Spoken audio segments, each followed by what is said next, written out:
Hey, Bobby Manning here. Welcome to the Garden Report. It's a breaking news edition.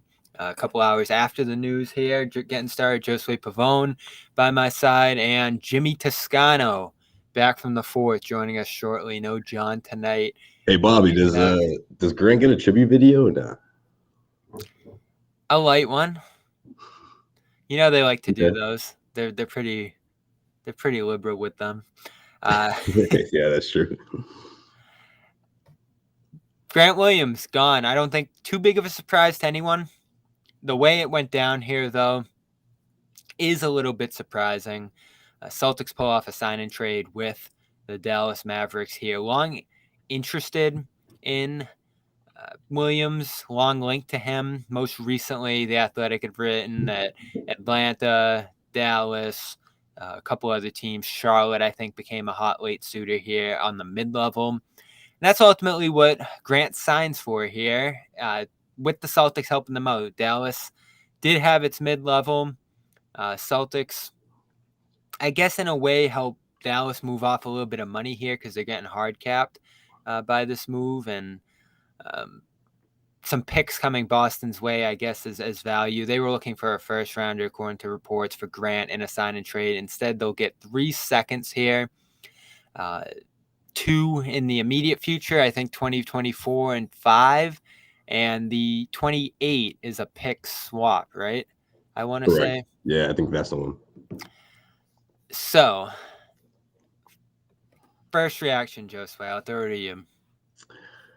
The writing was on the wall, Bobby. I know people were out there thinking that it maybe wasn't. And look, I don't think the Celtics were out there trying to trade Grant, but they were trying to maximize that deal, right? And I think matching it was out of the question for the Celtics. I don't think they were comfortable Definitely giving Grant that type of money moving forward. Is not a starter. Does he have a chance to compete for a starting position? Maybe. If you ask Joe Mazzulla, maybe he's not crazy about it. I mean, obviously they didn't have the best relationship, wasn't the best chemistry. And I don't think, again, the organization felt comfortable giving him that amount of money. So I'm not surprised. I'm really not. I was hoping that they would get at least a player in this deal. The multiple second round picks. That part doesn't surprise me, but I was hoping they could somehow get a little bit of both. But that's his value right now, it seems like, right? And I think the Celtics are okay with that moving forward. Obviously, you have to replace this role, though, right? How do you do that? Do you go back out there and try to trade Malcolm Brogdon? Do you call the Los Angeles Clippers and try to find something, there to position themselves to get someone, some help in the front court? But then you have to wait with this James Harden thing, how that whole situation resolves itself, where the Clippers stand after that, if the Clippers are still an option for someone like Brogdon. The TPE is valuable here in the sense of trying to match, another wing position or another guy in the front court that you can go out and get. But look, that's just where the Celtics stand right now. But they do have to replace Grant. I mean, regardless of how they feel about him and moving forward with him, that's a big void in the front court that they're going to have to fill. Yes, and that's where I'll start. Grant, you're going to miss him. How much will depend on how the big men in his place play. And, of course, part of replacing him is Kristaps. You add a center in there who's actually going to play center. The Celtics over the last couple of years got away from Grant as a center. You didn't see much of it at all after 2020 and 2021. So he was more of a 4. Al Horford's going to slide to that spot, I'd say, more often than not. You sign O'Shea Brissett for additional depth there, but you do have 3 big men in the front court as you did a year ago, and all 3 of them now can play center, whereas Grant really couldn't with how they were aligning here. He could guard 5s, but offensively he wasn't operating in that role very often. They weren't going that small with him being the big man on the floor often per se. So you get bigger here in this offseason. You're back to double big. But you do lose some intangibles here to me, and I guess some tangible things Grant brought to the table. He was a really good perimeter defender, and Al Horford still is, but you're missing him in that regard. And as Horford ages, you were hoping Grant could slide into that position. You're missing that now, I guess, more than anything. You don't have that up and coming guy behind Horford. You're vulnerable, play that right? For You're very vulnerable there. Yeah, so your depth's hit a little bit here. You don't get a ton back in this deal. Reggie Bullock goes to San Antonio as the offsetting money. I think him coming back in this deal, and I know Bernardoni threw this out there and I agreed with him, would have made people feel a little bit better about this. I think a bigger TPE coming back would have made people feel a little better about this. That was my big idea. Obviously, I got to, apologize for not knowing the base year compensation thing splits the TP in half, because Grant going to Dallas only counts as half as much of the money he's getting here. So you only get a 6-7 million-ish TP, depending on how that first year salary shakes out. Going to be closer to 7, I'd imagine, which is something. And, the second rounders are something now. It seems like that's becoming a valuable asset teams like around the NBA. Another correction, 25 is the swap. So 24 and 28 are outrights from Dallas, but it's not a ton. It's not a guy, and this is what frustrates me most, Josue, that the Celtics really prioritize here, because the biggest takeaway should be this is the deal that the Celtics offered Grant reportedly in camp. He declined it. He accepts it here from Dallas, and the Celtics obviously at this point soured on him additionally after offering that deal in camp and said, we're not doing this now. So yeah, I don't love that. I don't think the Celtics valued him minutes-wise, contract-wise, and even in the room. And we'll bring Jimmy Toscano in here for some early thoughts on this. What up, boys? What up, bro? Happy, I don't want to say happy Grant Day because it's not a happy day, but happy July 5th. How about that? Yeah. Yeah, that works. It's not a happy day for everybody, but it's a happy day for Grant Williams, I'm sure. I mean, I think he made the most money he could possibly make today. $13 million a year over 4 years. It's a good deal for him. I think we all realized that $20 million a year. We realized early on that was never going to happen. That was more of a pipe dream. And then the way things sort of shaped out for him this season, the role he ended up with, I think he has to be pretty happy financially with $13 million a year over 4 years. Now, I know, Bobby, you probably already got into what it means for the Celtics and if it's a good deal and all that stuff, but we'll get into that. We're just getting there, yeah. Yeah, what do you think, Jimmy? But for Grant, I got to say congrats to Grant for making that money. I mean, we had a fun relationship with Grant on this show. I think a lot of fans would probably say the same. But at the end of the day, I think we all agree Grant's a good guy. He deserves the payday. And for that, good for him. As far as the Celtics are concerned, I'm not stunned to see this happen. I think that we all kind of wondered where he fit into their plans moving forward. Obviously, it didn't seem that Mazzulla was a big fan of his. I mean, based on the DNP CDs that he stacked up halfway through the year and the limited to basically no role that he ended up with in the playoffs. So it shouldn't be a shock to anybody to see that he's now playing for another organization. Now, is it a good thing for the Celtics? I don't know, to be determined, I guess, right? I mean, I don't think a lot of people are – I shouldn't say this because I didn't think a lot of people were going to be fired up about the Celtics draft, and I tweeted something out about it, and I got like 100 tweets basically saying that I'm an idiot, I don't understand the cap, I don't get what the Celtics are doing, and just basically John actually said it. He goes, it used to be you don't know ball, now it's you don't know the cap. So I'm sure Bobby and Josue can probably explain the reasons behind a deal like this and why they're stacking up second-round picks, and the goal is to flip them for established players or something like that. We can do that, Jimmy, but the gist here is you could have kept Grant and you chose not to. Right. Yeah, so, I mean, they chose not to. And am I stunned? Am I stunned by that? No. I'm a little surprised because you're in a situation right now, if you're the Boston Celtics, you want to get better, right? You don't want to get worse.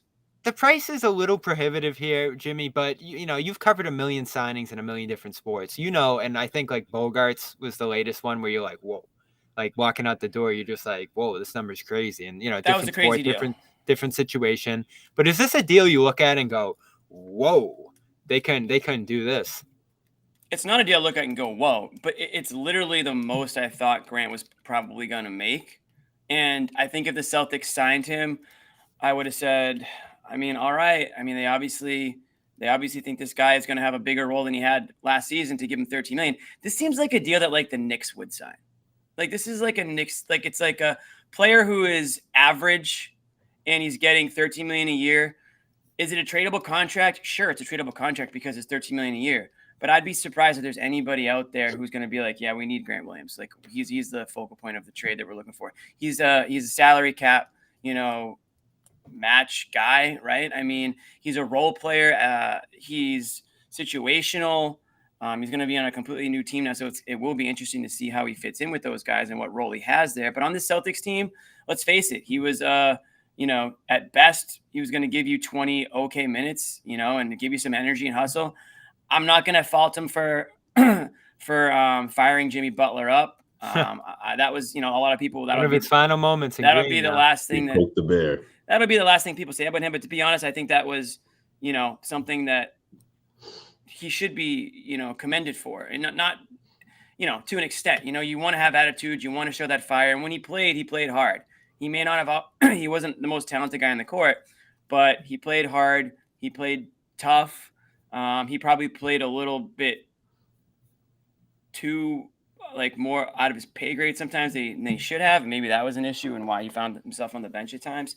But at the end of the day, Bobby, it's not a lot of money, but it clearly was too much for the Celtics to pay based on where they see their future going with some of the guys that are either on this team or they're looking at the future, and maybe they're seeing other teams that are going to have some players that they're going to need to offload at some point, and they see those guys as potential targets, whether it's this season or down the road. So, Grant Williams is who he is. I don't think he's going to change much going to another team. Maybe he gets more playing time, but I think we kind of know the type of player that he is at this point.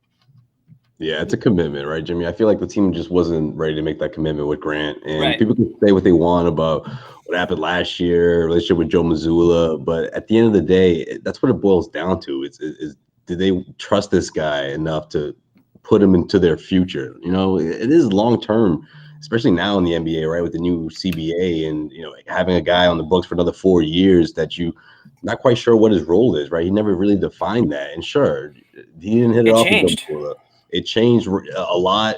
Things were different when Ime was around. You can make that argument for sure, but you can also say that if this team isn't comfortable with giving him that type of money and he's not even a starter, I mean, do you really fault him for that? I mean, obviously we have to wait to see how they finish up this offseason. I don't think they're done here, but I think when we look back at this offseason, we'll say, well, yeah, of course others didn't give him that kind of money because look at what happened the season before. And, Bobby, you bring up a good point, too. We talked about Joe Mazzulla, but you mentioned right before Jimmy hopped on how things were in the locker room, how the team responded. That whole poke the bear thing, how no one had his back on that. I mean, look, I'm not saying that he was a cancer or anything in the locker room or anything like that. They didn't endorse him.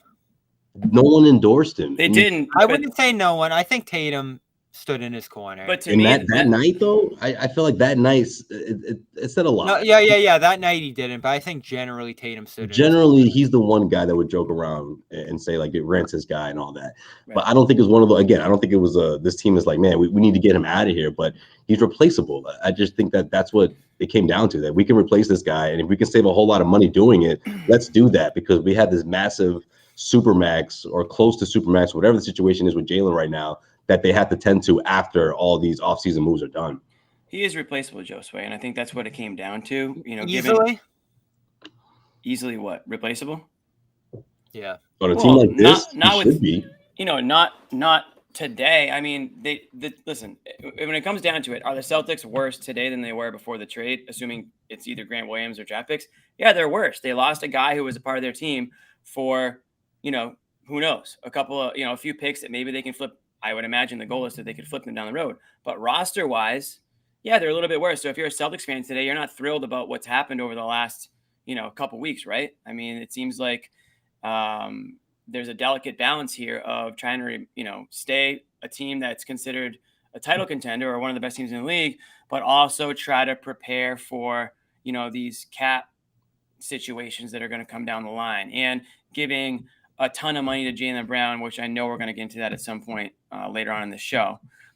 So there's obviously way more going on that it's way more complicated than just, do we want to give Grant Williams, $54 million over 4 years or whatever it was? Was that what that? Yeah. $54 million over 4 years. So There's a lot of that's moving what it parts is. here. Yeah. And we'll see what happens, but all we can do is talk about what's here Exactly. today. Yeah. And they lost. So you would have done something. it, Bobby? It sounds like you would have done it. if this is it, if this is the roster, I think you should have done it. That's why Brad can't be finished here. He's gotta have another move. Not necessarily, because this might be a money thing. They might want to stay under the second apron this year. If you want to have that sustainability of having your pick in 7 years, obviously I don't think that's a big deal. No, Bobby wants his boy O'Shea to grab that spot, Jimmy. That's what's going on here. Yeah. No, I mean, they're different players, and this is why I say it's not easy to replace Grant. If we're being real, if we're being fair, and I know Grant's another guy like Smart who drove people crazy at times, this is a guy who shot 40% steadily. I mean, every time they throw him into the game, Jimmy, in the playoffs, he'd just start nailing threes. And we'd be like, whoa, why isn't he playing? The defense came and went. At 2022, he was excellent. He was a key part of those wins over the Bucks and Heat, guarding Bam and Giannis. It was extraordinary what he did that year. And that obviously isn't who he is. That was his peak performance there. But he was still a super versatile defender that you could throw in a bunch of different lineups here. Not to mention, Jimmy, as we talk about leadership throughout the postseason and the lack of it here, this is a guy who tried. Back to that Butler situation.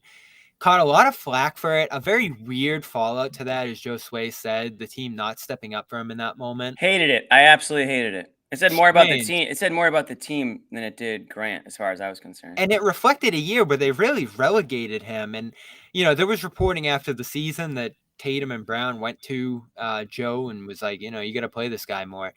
That surprised me because it almost felt like Joe was carrying out players not being crazy about him or his antics or whoever else. And you know what it was at the end of the day, Jimmy?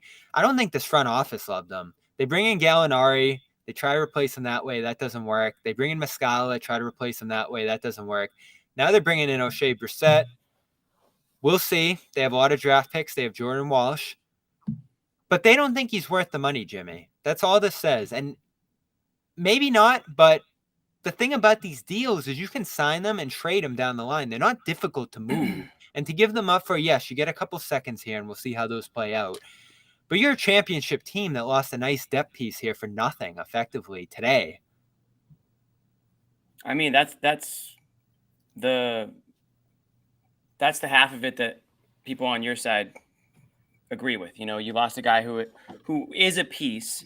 And how big of a piece I think is up for debate, and that's where the deal comes into play. Yeah, you lost a guy that contributed to a championship caliber team. However, Bobby, they came up short. They came up short this year. Did you need to shake this up? They came up short the year before. They've come up short in prior years, and I know Grant isn't a part of all those. But kind of is 2020. Sure, there you go. So there's I'm not saying it's Grant's fault, but they are doing what a lot of fans wanted them to do, which is shake things up a little bit. And you can't just bring it back. Not after the way it's gone the last couple. You say, oh, well, they got to the NBA Finals. Oh, they got to Eastern Conference Finals. Sure. But the expectations changed throughout the course of the year.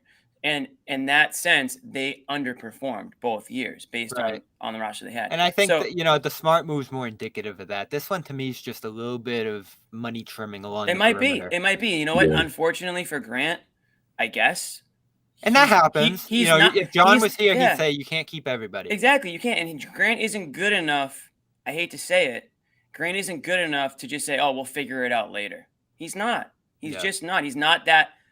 He's not an all-star caliber player. You don't just say, oh, you got to do whatever you can to keep this guy and, figure it out. No, I mean, as a GM, you have to weigh the pros and the cons. You can't just say, oh, we're going to bring everybody back or, we're going to pay this tax or that tax. And I get it. Like the new CBA now makes it extremely complicated for, I guess the regular fan, the average fan to understand, the implications, the implications, the pitfalls, like the ramifications of course of just re-signing guys. And that, to be honest, that kind of sucks. I think it sucks for the brand a little bit. I think when something's so complicated that it's hard to make an argument one way or the other, it kind of ruins the whole point of like following the team or making debates and that's true. Wanting players to come back. It's like, oh, well, they have to do it because if they don't, XYZ is going to happen in 2 years or But it's whatever. the same as the tax was, Jimmy. You could always say, oh, a tax, blah, blah, blah, blah, blah. The guy's gone. but you can always deal with the consequences of that. And I know there's more Now it's team-building harder, though. consequences. Right, Yeah, exactly. there's more tangible basketball reasons you might not want to do this.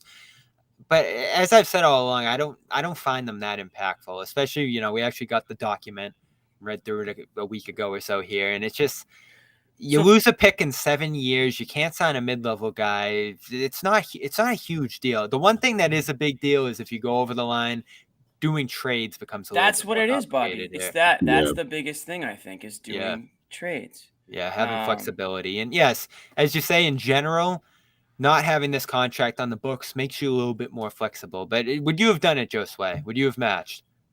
Nah. Me neither. All right. 4 years, It's a 4 years, commitment. 54. And like you said, Bobby, teams are gonna get even, they're gonna try to find ways to save money, and it's gonna be even harder to trade them down the road. I mean, maybe not, but Celtics weren't willing to take that risk right now. They just can't. They have to try to, Bobby, you can get a corner 3-point they got to shooter. clear the books as much I'm as they sorry. can. You can use the percentages all you want, but he's getting set up for these wide open threes in the corner. This isn't a guy that's creating his own shots. He's not a focal point of anybody's offense. He never will be. He's Fair an enough, energy but guy on 40% defense. is a big number. Fine, That's but a you can big, find big that. number. You can find that. If you have enough talent on the floor to open things up, you can stick a guy in the corner, and he should be able to get you close to 40%. And really, what are we talking about? 38% or 40% at the end of the day? I mean, it's when you hit the shots, right? So if he couldn't be counted on, apparently he couldn't be counted on according to Missoula in a lot of key games. And I know that Missoula finally went to him and he did hit some shots. But if that's a general feeling, who cares what your percentage is? If you're only taking, 2 shots a game, and averaging 13 minutes a game, and you're coming in the beginning of the second quarter, who freaking cares? So that's not what I'm frustrated is. The move itself isn't what I'm frustrated with as much as how they handled it throughout the year. Who'd they get? Can we go over the actual relegate deal? him. Yeah, they got in this deal 3 second-round picks. They get a $6-7 million TP, give or take, because that's something that makes me feel a little bit worse about this deal too. Is you're not getting that full salary as a TP. That would have given you the flexibility to go out and get a guy who makes that money this year if you want to do that. If you just said Grant's not this guy, let's go get someone else who makes this money. But $6-7 million isn't getting you a ton. It only lasts till the end of the season. So if they're trying to stay under that second apron line this year, you can't use it. So that might just end up going to waste like the Fournier TP did. So, you're getting some seconds here. Would you have wanted Fournier, Bobby? Would you have wanted that Fournier deal? No. So looking back on that, that's another deal I wanted them to do that there you go. was the wrong move. And maybe Grant will prove that way too. Maybe he just doesn't break through in Dallas. They have to dump him. Doesn't end up making a good deal. And the Celtics look good here because they've made that right call before. I think that was under Brad, right? Yeah, it was. Yeah. A lot of people would say they made the right call on Gordon Hayward too, who can't stay on the court still. That was Danny. Right. But there's a lot of people would say they drew a line. Right. They've made some good calls on letting guys go or just not re-signing guys, whether it was their choice or not. Kyrie, whoever you want to go down the line on certain players. Let's get into what they need to do next. I think it's a good time right now. We got a so the 3 seconds. One was it 2024, I think. One was it 2025, and one was it 2028. The 25 is a swap. It's the swap. And the 28, I believe, is unprotected. All those unprotected. So they're still doing my plan. They're stacking seconds to trade up for Bronny James, right? And then they will get LeBron James in free agency. This is what Jimmy thinks motivating the boatload of seconds that they collect in here. They obviously got 3 or 4 on draft night. Yeah, that was apparently according to my Twitter, that was the greatest draft in Celtics history. By the way, I don't know if you guys heard. You got a first in the Smart deal, in the end from Golden State, and all those picks from draft night. So you get 2, 3, 4, 5, 6, 7-ish seconds here, and a first out of all this, and then of course Walsh comes in as well from that Smart deal. So you're definitely kicking assets into the future. You're definitely loading up on some assets to make some new moves. The Celtics really didn't have future seconds going into this offseason, but they're also not hard to acquire. I wouldn't get caught up on they got a lot out of these seconds here. Are they all Dallas picks? because you got to think Dallas is going to continue to be pretty good, right? Yeah. I wouldn't Unless say that. Unless this Kyrie thing goes haywire. Dude, how about Kyrie and Grant as a duo? That's gonna be fun to watch. Those He didn't get to experience it. He came in after Kyrie left. I know. Right, So yeah. Kyrie's in for a rude awakening. By the way, It's gonna be like, Grant, can you stop talking for 5 minutes? was this their last? Grant thought Jalen didn't like him. Wait until he meets Kyrie. By the way, and this goes back to can you easily replace him? Grant took a little while to develop here. Again, 2020 didn't play a ton. 2021 wasn't on the court at all, and he just seemed like an awful pick right in there with Romeo and the other stuff they did that year. He became pretty good. They developed him well, became a great shooter. It took a little bit of time here. So if you're bringing in young guys like Jordan Walsh, it takes time. And that's what's tough about letting a guy like this go who you invested a lot in. But we'll get in. Make the case he only gave you one good year. Of course. So he got $54 million on one good year. Congrats to Grant. I'm telling you. He stuck with it, though. I'll always remember Grant for that. I mean, remember how his career started? Totally. I'm being harsh, but he missed, what was it, like 25 straight 25 3-pointers. And, like, obviously, that was a focal point in his game. And look what happened. He turned into a 40% 3-point shooter. And obviously, it's a big reason why I think he got this money, and I think he fits well in Dallas. I think it's going to be a good role for him. All right, let's take a quick break here for a sponsor, and we'll be right back to talk about what the Celtics need to do next. Minute to tell everybody about FanDuel.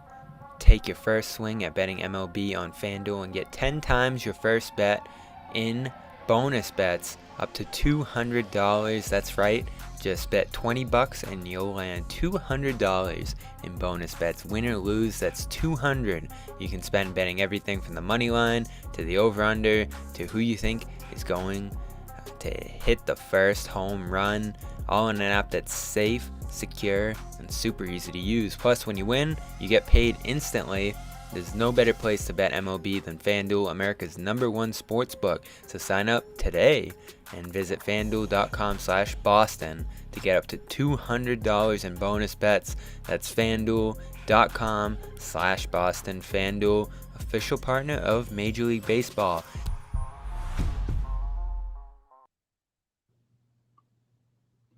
Bobby, that was not your hand. Whose hand was that?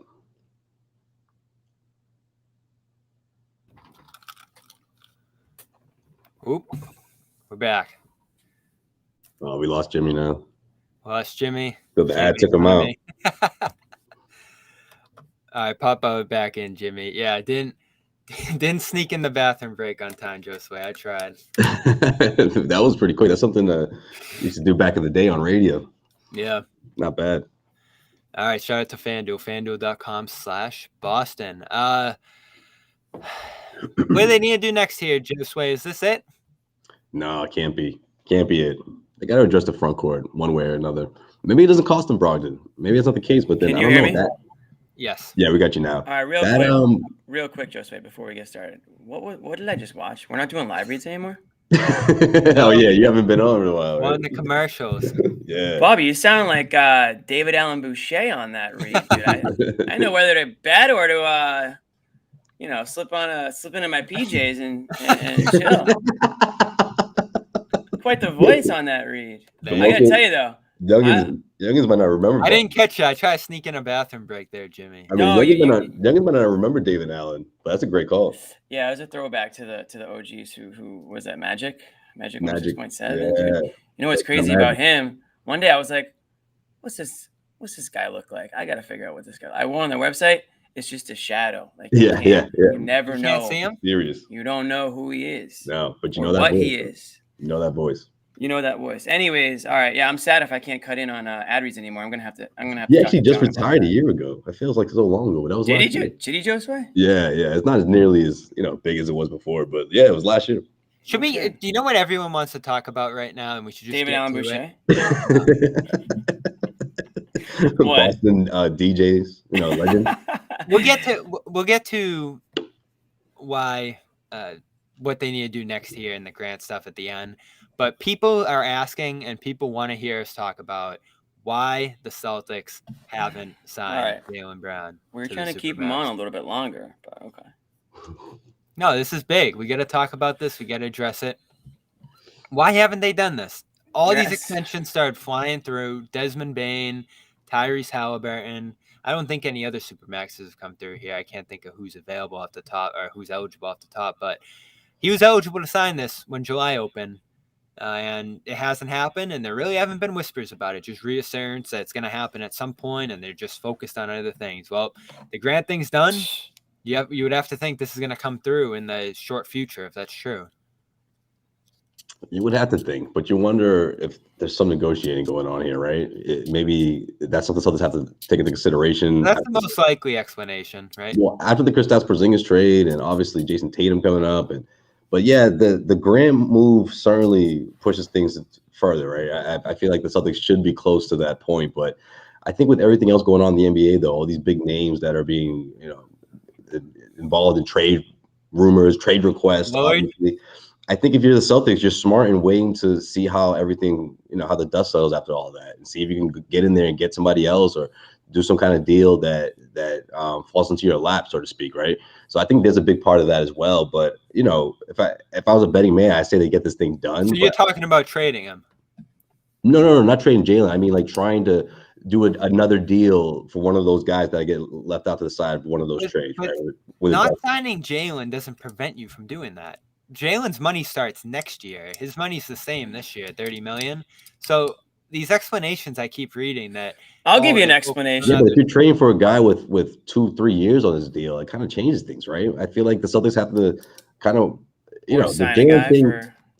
Jalen thing I feel like isn't going. I mean, are you afraid he's going to be offended or something? I mean, if you're the Celtics, it's not like he's going to say, you know what? No, you took too long. No, it's just weird. It's not something you use. If it's a little weird, but Bob, when you think about Tatum, obviously, not too far from his extension. I mean, that's historic. Celtics will be the first to have two super. Right. So let's start with that, Jimmy. Do you think that's what it is here? They're trying to give him a haircut here and try to get less than the Supermax. This is what happened. What was it? July? Wait, so 1st. July. Tomorrow is what's tomorrow? Tomorrow's the moratorium ends. Okay. Means nothing then for what we're talking about. So not really. I think what happened on July 1st is all the green teamers, all the diehard fans, they stayed up late. They waited and they waited. They thought it was going to happen. You're squeaking over there, Jimmy. Sorry, it's this thing. They kept refreshing Twitter and they waited and they waited. I kept talking to people saying, "Oh, any minute now. Talk to me when he signs the max deal." To me, it's very obvious why he hasn't signed a max deal yet. Because a max deal isn't being offered. Otherwise, what's the problem? I mean, dude, if you're Jalen Brown, you're not too busy to sign a $300 million contract. And if you're the Celtics trying to prove that some of the stuff I'm reading is ridiculous. Oh, he's overseas. They just haven't talked about it. Come on. See, that's what I hate to say it, but there are some people who are just in denial about a lot of things in life.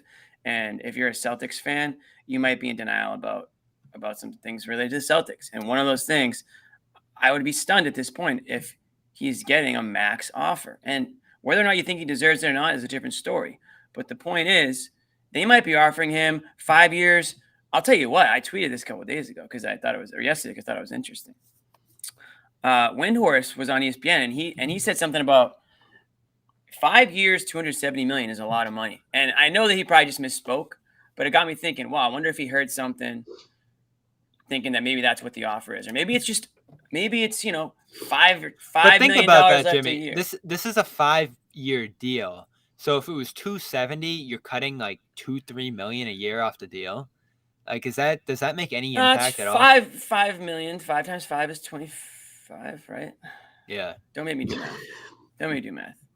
Yeah, it's 25. It's $5 million a year. I mean, Bobby, these are real dollars. That's a tax bracket, I guess. Yeah. These are real dollars, Bobby. I don't know. Like, this isn't like funny money here.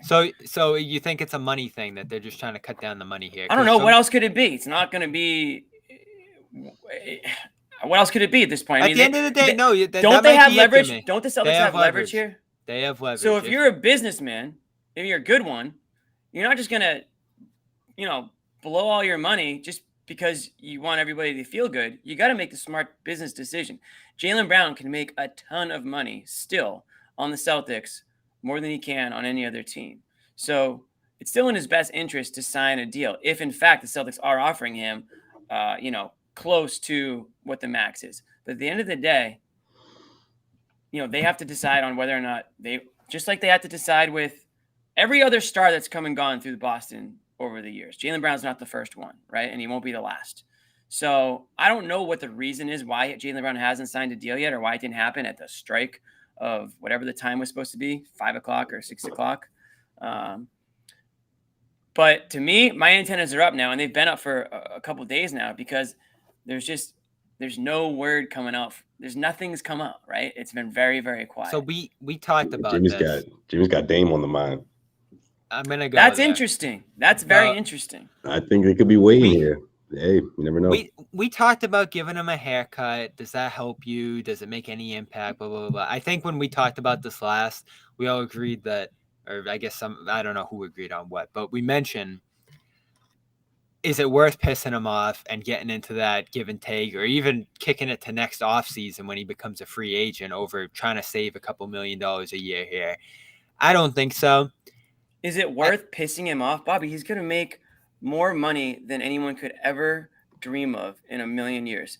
Like, if you're talking about a guy that you're worried about pissing him off over a few $1 million, then that's the only reason he wants to play for you, is for the max deal. He wants to get every cent possible, I'm sure. Well, isn't that just great? Isn't that just awesome? And that everyone has to tiptoe around him and roll out the red carpet and do every freaking thing humanly possible to make this guy happy. How about just being happy and being happy? It's a business, Jimmy. He feels like he's worth every cent of that. He earned all NBA. And maybe he is. And maybe he is. Maybe that's fine. It's a business on both sides. Just like he's gonna say Tatum's gonna get this eventually. So why aren't I too? Like, are they gonna try to give Tatum a haircut? I think everyone would agree that Tatum's right, but he doesn't look at it this way. Deal. I'm just trying to explain like that's what fine. He's probably coming at it as. Well, I don't think it's because the money. because he doesn't understand reality. Everyone's supposed to just cater to his. No, I'm just beliefs. trying to explain his perspective, and maybe the Celtics are trying to give him a haircut here and do a fair deal from their perspective. But you know how teams are, Jimmy. They give their max guy the max, and this is. And what happens? Weird stuff. It what depends happens how you feel later? about your guy. Depending who it is. So here's my take, Jimmy, and this isn't informed. This what? This isn't informed. Oh, I don't think that there's no reporting behind this. This but isn't informed. Here we go. Uninformed take coming at you. I think they're intensely debating this Lillard thing. And you're getting, there's some rumblings here too. Haynes reported today that they've reached out about Lillard. I heard that. You can dream up any scenario you want here. Rob, Grant, this or that. Well, Grant's obviously out of the picture now. Brogdon, picks. It's not happening without Jalen.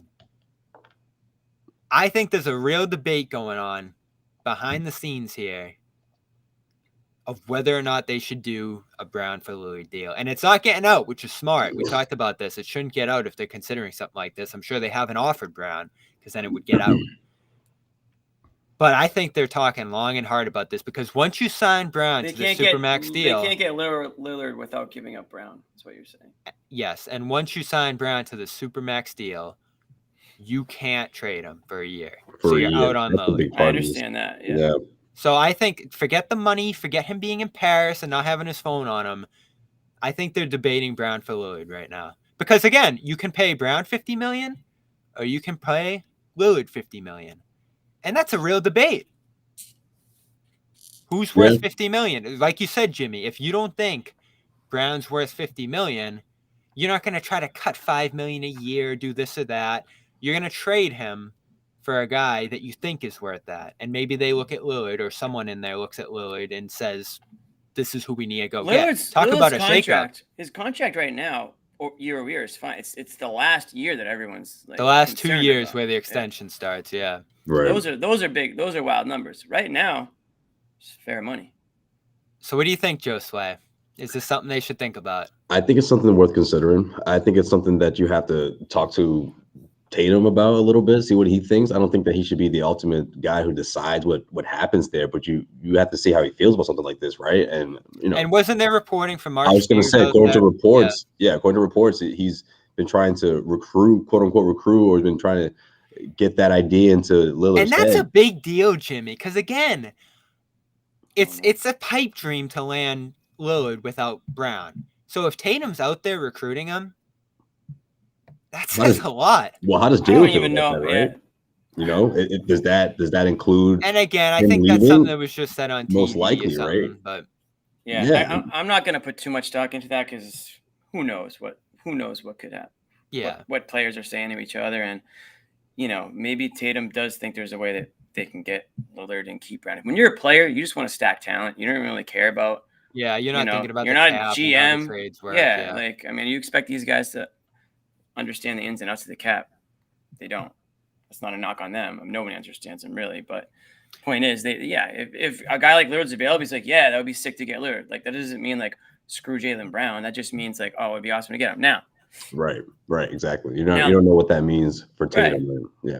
Now the problem, the cons about Lillard are his age, right, getting up there in basketball years now, and obviously the money. And he's had some maybe the Celtics abdominal fans injuries. Yeah, he's had in some recent injuries. years. He hasn't had like the knee issues that Kemba Walker had. That I think some Celtics fans have PTSD about, which I can understand. Jalen Brown, a lot younger, going into the prime of his career. Currently a Celtic, second team All-NBA, All-Star. You can go down the line of why Jalen Brown deserves to, get a max deal, I guess. Some people feel he does. Some people feel he doesn't. Where the Celtics at is really what it comes down to. If they feel Jalen Brown's a max player, they probably don't care to trade him for Damian Lillard if they really feel that he's good enough to give this amount of money to and that he can help them win a championship. Because they already know what they have, as opposed to trading for a guy that's an unknown, a guy that I guess the other knock is apparently he only wants to go to one team. So that's the big thing. He brings up Miami. This is a real problem here if they're thinking about doing this. It's almost similar to KG, Jimmy. Remember KG? And I don't know all the particulars, Josue, too. KG didn't really want to come here, did he? And he needed to do an extension, and he needed to have some assurance that he was bought in. It's different with Lillard because he signed so long, but a lot of the reporting out there is that he only wants to go to Miami and that other teams aren't thrilled about doing it if he's not committed to those situations. Which, in this scenario, it would be like what Phoenix meant to that trade, right? Remember that, Jimmy? But then they realized, or Garnett realized, wait, there's not going to be a whole lot left in Phoenix once they make this deal. And so Boston made a lot more sense when you look at the assets, right? So you could do it and try to convince them, and obviously there's a relationship with Tatum there, but there was that Chris Haynes interview, I think weeks ago now, maybe even a month ago, where they asked him, Boston, they got a lot to offer. They got Brown, and he laughed. He was like, it's not going to be Boston. He laughed on the air to that question. So it's just kind of weird. The whole Lillard stuff is just weird because all years and years he wants to stay in Portland. He's loyal, and I understand like feelings change, but to go from one extreme to the opposite, just like that, where it's like you want to go from sticking it out in Portland and putting a winning team together to actually I'm gonna kind of screw Portland here and not want to play for. I'm not gonna let them trade me to a team that makes sense for them. But I'm only going to play for this one team. Hey, buddy, you don't have a no trade clause. I hate to tell you. So you don't have that power. You're not a child. You shouldn't. Right. So that's where the Celtics come in. Cry and piss and moan about it because you didn't go to your favorite team that you wanted to go to. That's just not, again, that's not, or it shouldn't be reality. And we're so used to players, man. We're so used to the players prevailing in these situations, but let's be real. If he gets traded to Boston, he's signed through 2027 or 2026 with the player option. So that's 3 seasons he's signed for. He's going to sit out or like stop trying, or it just doesn't seem realistic to me that he'd derail this situation. I don't think he would. And if you're the Trailblazers, you just straight up take the best offer. Now, if Lillard coming out or if reports coming out that Lillard only wants to play for the Heat, if that's preventing teams from giving you good offers, then that sucks. But if you're the Blazers, you have to trade him for the best offer. It doesn't matter where you trade him to. You've already done enough for him over the years. You've given him as much money as you've given him. You've done your best to put winning teams around him at points. I'm not saying last year was one of those, obviously, but they've done good by Lillard throughout his career. I don't think they owe it to Lillard to make sure that they trade him to the only team that he wants to play on. Right. So that's the Yeah, particulars there. And that's why you'd have to exceed Miami's offer. Everyone's saying, oh, Miami's offer is terrible. You'd have to convince Portland that it's worth, ruffling feathers with that agent or whatever it might be, things that they're concerned about into the future if they send Lillard somewhere he doesn't want to go. So you'd have to make it worth Portland's while. The tricky thing is Jalen signed 1 year. So he has no staying power in Portland unless they're,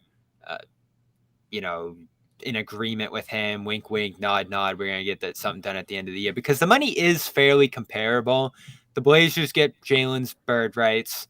I think it's 200 something. He'd be leaving a lot of money on the table here compared to just signing the Supermax, but he could end up getting, significant money there from Portland once he hits free agency. He can't extend for big money now, so you would be going to free agency at that point. It's risky from Portland's perspective, but if they like Jalen and they view him as a starting point, it would be his team at that point, which I know would probably be desirable to him in some way. It's just risky. You have no idea. The guy's going to go to free agency and he's going to get 100, or not 100, but he's going to get as many max deals as he possibly can. So other teams can't offer him a ton, and it's only 4 years versus 5 years at that point.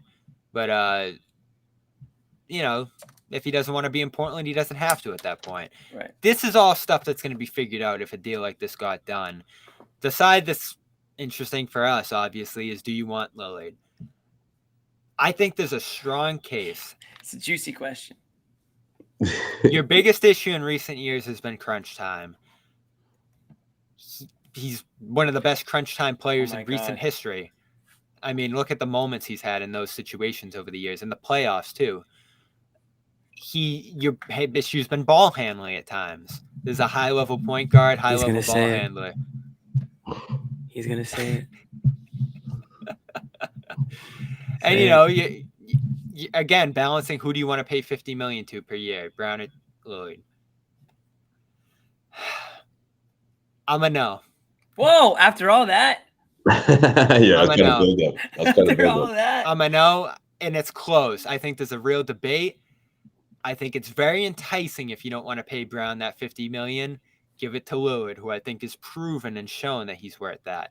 But I'm not doing it. Why? Number one. You're scared. A little bit, but that's number 3. All right, what's number 1? Number 1, you've done this before. Irving, Isaiah, blah, blah, blah, blah, blah, down the line. You've had that smaller point guard, Kemba, and it hasn't worked. Number 2, he's what? 33? And at the end of this deal, he's 36. Dinosaur. It reminds me a little bit of Kemba. 1 million miles, 1 million postseasons. He's given his best basketball at this point. And Kemba was 30 when he came, right? Yeah. So I'm worried, and injuries in recent seasons with Lillard too. So I'm worried you're giving up a young, talented player in Brown. And the Brown discourse has gotten so ridiculous, by the way, but that's a conversation for another time. You're giving up a young wing, by the way, in Brown, a more valuable position than point guard. For a couple good years left of Lillard, making exorbitant money on this next deal, I'm a no. And I'm scared, Jimmy. Okay. Where are you at, Josue? Yeah, I'm a no too. I mean, it's interesting. It's intriguing, especially intriguing when you think about that 2-year, 3-year window that they would have. But then what happens after that, right? Now, the other coin of that is we all die.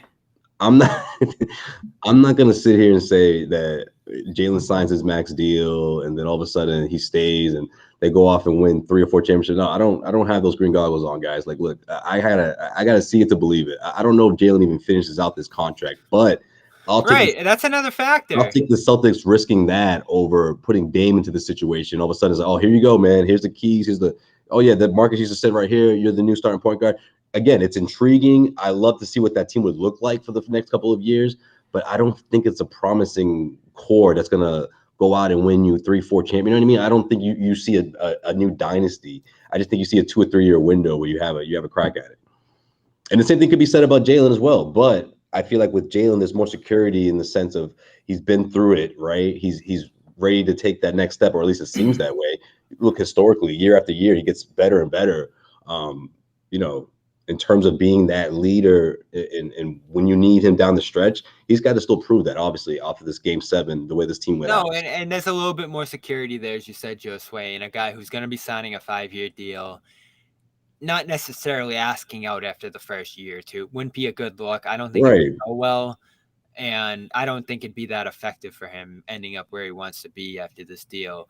Lillard, on the other hand, has already expressed through reports and Haynes that he doesn't want to be in Boston. So exactly. If that's the case, then would he put up with it for a year and be like, I'm done if it doesn't go well? I mean, these are the questions you got to ask, Jimmy. Who gives you more security is another factor here, Brown or Lillard. Yeah. So would you do it? It's really hard. I'll say this. If it comes out that Lillard's having a change of heart and he's talked to, maybe KG or somebody who's like, hey man, Boston's legit, I would do it. If you find out that Lillard's all in on Boston, and honestly, I think he would love it here. Pretty much every player aside from Kyrie has. I can't really even think of any who haven't. I know that's crazy for people to want it, for fans of other teams and people from other cities to want to admit, but players love playing in Boston. For the Celtics, they love playing in Boston against the Celtics. It's one of the best places to just play basketball. And Lillard's a gamer. That isn't to say Jalen isn't either, but I think they would be a great match. And I've been saying for the last year that I want like a big change to happen because I just don't like the mental makeup and the this DNA would be an overhaul though of this team. Also, yeah. Bobby, you compared Lillard to Kemba, and I did earlier. Talent-wise, there's no comparison. Lillard, to me, is almost, and again, there's no like today. We can only live for today, Bobby. Right. Well, you can project 26 years old versus 33. Yeah, and listen, there's pros and cons to it. That's why it's not an easy choice. I'm not saying it's like you definitely do this, no questions asked. But when it goes down to it, do I also think that Jalen Brown is a 60 million? I don't think as highly of Jalen Brown as other people do.